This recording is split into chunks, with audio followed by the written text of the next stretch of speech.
Hello दोस्तों, आज हम लोग बात करने वाले हैं जीएनएम में पूछे जाने वाले क्वेश्चन। जो सेकेंड ईयर में ऑब्जेक्टिव्स में जो क्वेश्चन पूछे जाते हैं उसके बारे में हम लोग डिस्कस करेंगे, क्योंकि ये ज़्यादातर क्वेश्चंस पूछते हैं और पता ही नहीं होता है कि क्या क्वेश्चन पढ़ा जाए क्या नहीं पढ़ा जाए।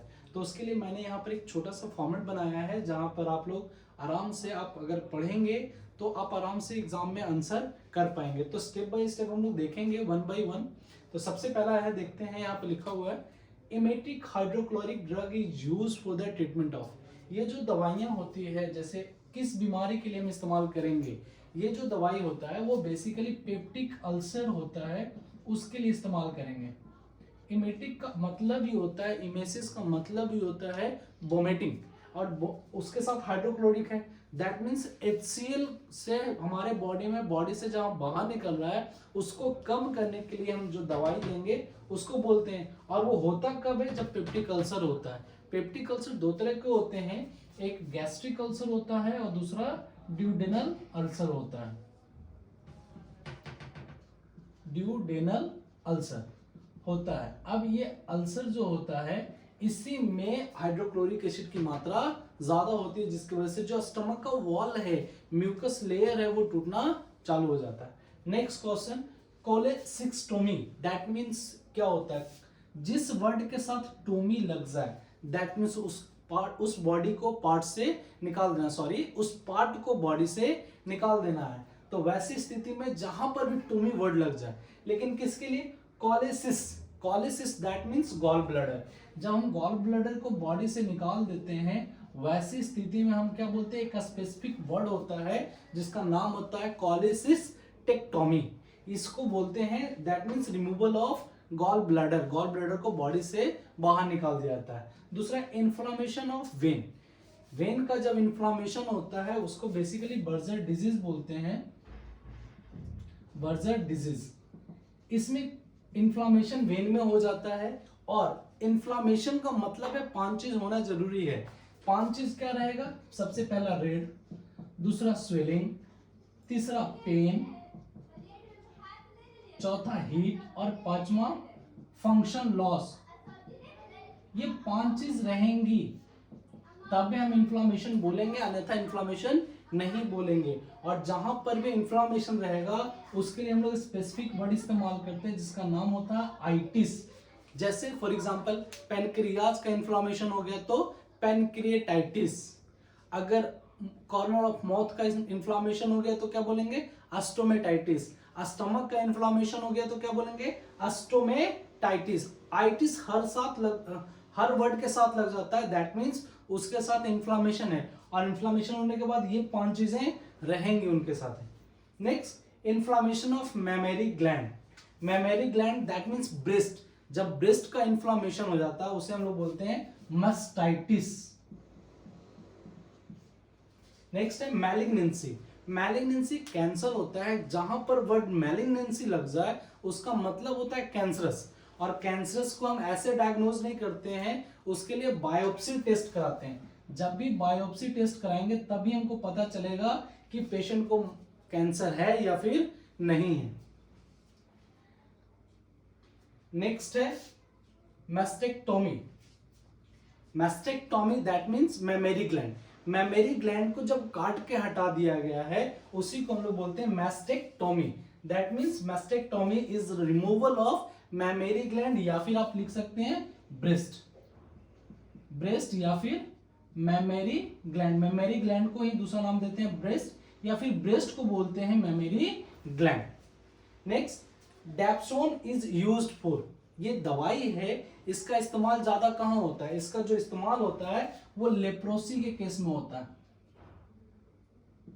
लेप्रोसी एक भयंकर बीमारी है जिसमें क्या होता है, हम लोग इसको कुष्ठ रोग बोलते हैं। व्हाइट पैचेस हो जाते हैं और उसके साथ साथ वो गलना चालू हो जाता है। वैसी स्थिति में ये दवाई इस्तेमाल करते हैं जिसका नाम होता है डैप्सोन, और ये ज्यादा मात्रा में यही दवाइयां चलाई जाती है। नेक्स्ट है क्लोरोक्यूनिन। क्यूनिन दवा है। जिस वर्ड के साथ क्यूनिन लग जाए वो क्या है? मलेरिया के लिए यूज होने वाली दवाई है। जो भी क्यूनिन रहेगा वो रहेगा मलेरिया, फॉर मलेरिया। तो क्लोरोक्विनिन मलेरिया के लिए जो ट्रीटमेंट दी जाती है उसके लिए। हेपरिन एक तरह का पिगमेंट है जो हमारे बॉडी से निकलता है, और वो पिगमेंट का काम है ब्लड क्लॉट को नहीं होने देना, यानी जमने से बचाने में हेल्प करता है, यानी prevention of clotting, prevention of clotting of blood, यानी ब्लड को जमने से रोकने में मदद करता है हेपरिन। हेपरिन ये भी लिख सकते हैं, थिनिंग ऑफ ब्लड, ब्लड को पतला करने में हेल्प करता है हेपरिन। नेक्स्ट लैसिक्स, ये भी एक दवाई है जो इस्तेमाल होता है एडिमा के लिए। एडिमा का मतलब होता है excessive accumulation of fluid in the body, serous cavity और इंटरस्टिशियल स्पेस। अगर बॉडी में ज्यादा मात्रा में पानी जम गया है तो वैसी स्थिति में लैसिक्स हम दवाई देंगे, जिससे हमारे बॉडी का जो अंदर में पानी भरा है वो बॉडी से बाहर हो जाएगा। और दूसरा, कभी कभी पानी ज्यादा हो जाने की वजह से हाइपरटेंशन भी हो जाता है, वैसी परिस्थिति में लैसिक्स क्या करता है, ब्लड वॉल्यूम को भी कम करने में हेल्प करता है, जिसकी वजह से ब्लड प्रेशर भी कंट्रोल होते हैं। नेक्स्ट इंसुलिन, इंसुलिन इंजेक्शन है, लेकिन इंसुलिन एक हार्मोन है। जब बॉडी से हार्मोन निकलना कम हो जाता है या फिर डिस्टर्ब हो जाता है या फिर निकलता ही नहीं है, वैसे स्थिति में इंसुलिन की इंजेक्शन दी जाती है सबक्यूटेनियसली, और उसी ये जो ट्रीटमेंट है ये दिया जाता है डायबिटीज मेलाइटस वालों के लिए, जिनको चीनी की बीमारी होती है उनको ये दवाइयां दी जाती है, और बहुत ज्यादा मात्रा में पड़ती है जिनको जुवेनाइल डायबिटीज मेलाइटस। जुवेनाइल कहने का मतलब जन्म से, बच्चा जन्म लिया उस समय से चीनी की बीमारी है, वैसी स्थिति में उस पेशेंट को हम लोग बोलते हैं इंसुलिन डिपेंडेंट डायबिटीज मेलाइटस, और वैसी स्थिति में इंसुलिन का डोज सुबह शाम दिया जाता है लार्ज अमाउंट में। और जो एटियोलॉजिकल होते हैं, जिनका काउच के वजह से डायबिटीज हो चुका है, उनको हम लोग या तो काउच को कम कर देते हैं, नहीं तो उनके लिए टेबलेट ही देते हैं तो काफी होता है। लेकिन अगर काउच कम नहीं हो रहा है, काउच बढ़ता ही जा रहा है, तो वैसी स्थिति में वहां पर भी हम इंसुलिन का इस्तेमाल करते हैं in the form of injection. Next question देखते हैं, decrease level of the sodium in the blood, blood में जब सोडियम का लेवल कम जाएगा तब उसको क्या बोलेंगे, तब उसको बोलते हैं हम लोग हाइपोनेट्रीमिया। हाइपो का मतलब कम, नेट्रियम का मतलब सोडियम, और एमिया का मतलब ब्लड। एमिया मतलब ब्लड होता है, कहीं पर अगर वर्ड लगा हुआ रह जाए एमिया, दैट मीन्स ब्लड में कोई प्रॉब्लम चल रही है, या फिर सोडियम का लेवल ब्लड में ज्यादा हो जाए, वैसे स्थिति में बोलेंगे हाइपरनेट्रीमिया। और जब सोडियम का लेवल घट जाता है तब बोलते हैं हाइपोनेट्रीमिया। हाइपोनेट्रीमिया में बेसिकली पेशेंट अनकॉन्शियस हो जाता है, कुछ डिलीरियम स्टेज में भी पहुंच जाता है, और ये डिलीरियम स्टेज जो होता है, ऐसी स्थिति में पेशेंट कुछ भी बोलता है, गाली दे सकता है, कई तरह के बात बोल सकता है। जब सोडियम का लेवल घटता है तब सोडियम का लेवल बेसिकली 135 से 145 तक होता है, ये रेंज। कोई कोई लैब टेक्नीशियन वाले 130 भी रखते हैं, बट एक एवरेज रेंज ये रहता है M metre equivalent per litre. इसका वीडियोस बना हुआ है, आप लोग देख सकते हैं कि सोडियम का लेवल हमारे बॉडी में, ब्लड में कितना होता है। अगर ये ज्यादा होगा तो हाइपरनेट्रीमिया, और अगर ये कम गया तो बोलेंगे हाइपोनेट्रीमिया। नेक्स्ट है 10th cranial nerve। हमारे बॉडी के अंदर में total 12 pairs of cranial nerve होते हैं। 12 पेयर्स में से जो 10वां पूछा है वो है वेगस नर्व। वेगस नर्व है वो 10वां है, 10th है, और इसको सीक्वेंस वाइज याद रखना बहुत जरूरी है। Next, normal pressure of the CSF cerebrospinal fluid, इसका है 7.12 सेंटीमीटर प्रेशर होता है। इसका जो प्रेशर होता है वो यही रहता है, और ये प्रेशर से ज्यादा हो जाता है तो ब्रेन के अंदर में प्रेशर होना चालू हो जाता है, टेंशन होना चालू हो जाता है, और दर्द भी देना चालू हो जाता है। ये तब होता है जब मेनिंजाइटिस बीमारी हो, यानी inflammation of the meninges. Meninges कहने का मतलब वो कवरिंग है, ब्रेन को जो कवर करके रखता है उसी को बोलते हैं मेनिंजेस, और उसमें फ्लूइड ज्यादा हो जाता है जिसकी वजह से पेन होना चालू हो जाता है। नेक्स्ट है ब्लीडिंग फ्रॉम द नोज। अगर नाक से खून आ रहा है तब उसको हम लोग क्या बोलते हैं, तब उसको बोलते हैं इपिस्टैक्सिस।